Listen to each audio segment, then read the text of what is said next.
I mean, I've been seeing you working your move out here in these streets. I mean, over there at 85 South, pulling up on Parlay and apartments. Hey. I mean, talk to me about working your move and letting these folks know that Princess still got something to say out here. Man, shout out to Parlay, shout out to 85 South Show. I'm nervous every interview because I'm used to performing. So when it's like, sit down, be intimate, talk about your feelings. I'm like, no, I'm just hard. Let me just jump around. But I'm getting into being a solo artist, and that's something that's new to me. Even though I've done the mixtapes, I did PSA with Scream, featuring 2 Chainz and Gucci and Young Ralph and Shawty Lo and Gangsta Boo, a whole bunch of people. I did a project with DJ Smalls and other projects or whatever, but now it's like my first time really telling myself, okay, you're going to be a solo artist. You're going to move like a solo artist. So it's scary because I'm so used to having 4 dudes and a girl to like balance the energy. And now it's just about me, and I'm, like, hi, okay. Talk to me about being a female in the game, though, Princess. What was it like for y'all coming in there and really putting on for the ladies and cranking that thing up? Because in the South, it really wasn't going down like it's going down now, okay? Y'all kind of kicked in that door, especially for the A-time with that. Yeah. It's very different now. Before, of course, we had Gangsta Boo, Lil Chat. Of course, the fam. We had Rashida. Do it! That's right. We had the Brat, you know what I'm saying? We had Trina, Jackie O, Kaya. And then it kind of stopped there. Of course, we had Foxy, Lil Kim. But it was kind of like a pause. And before, everybody had to come in with a male to be their vouch or whatever. And with me, I started rapping because my brother was rapping. That's right. You know what I'm saying? So everything he did, I did. Once he started doing music, I'm like, okay, I'm in a rap group too. We brought Diamond in. Her government name is Britney.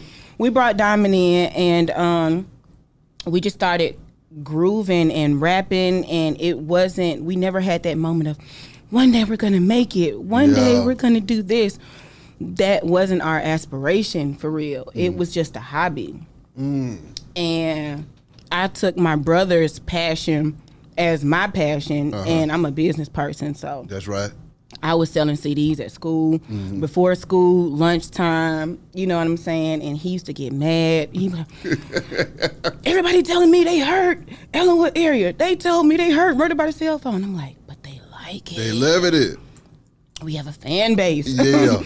So, but it was hard because people didn't like females, for real. They the females weren't marketable enough. They didn't make their money back. They cost too much to promote, to get them ready, the time that it takes, the videos. Those were all of the excuses. And then on top of that, me being a darker female from the South, I would always get oh, you're so cute to be dark skinned. These motherfuckers.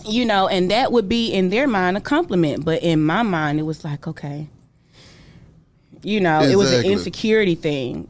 So getting over that was a lot, and then the industry putting a darker female against a lighter female, and we in the same group, and mentally having to deal with that. It was a lot, but I'm glad to see where music is going now, and Nicki kicked the doors down for us. Like, we wouldn't have been as far if it wasn't for Nicki.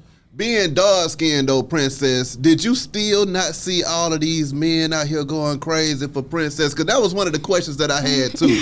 How did you deal with being Princess out here in these streets? Because it's funny what you said. The same thing you said, I talked to Big Les from Rap City. She said she dealt with the same thing. And I was like, Les, don't you know folks were going crazy over you out here in these streets? Same thing with Princess. So how did you deal with that bullshit coming from one angle, but then your fans drooling and falling out every time you walk in the room?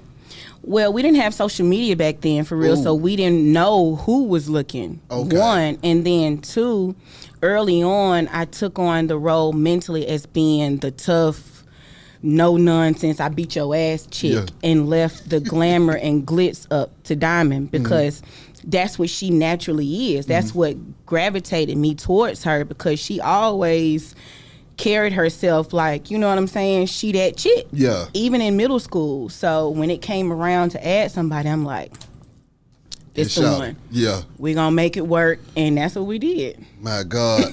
What was it like being able to tour the world with your brother, though? Oh, Lord. You see what I'm saying? I mean, you know. It was the best of times. It was the worst of times. It was the beginning of an era. It was the end of an era. It was good because I always had, you know, a support system, but he's the oldest in the group.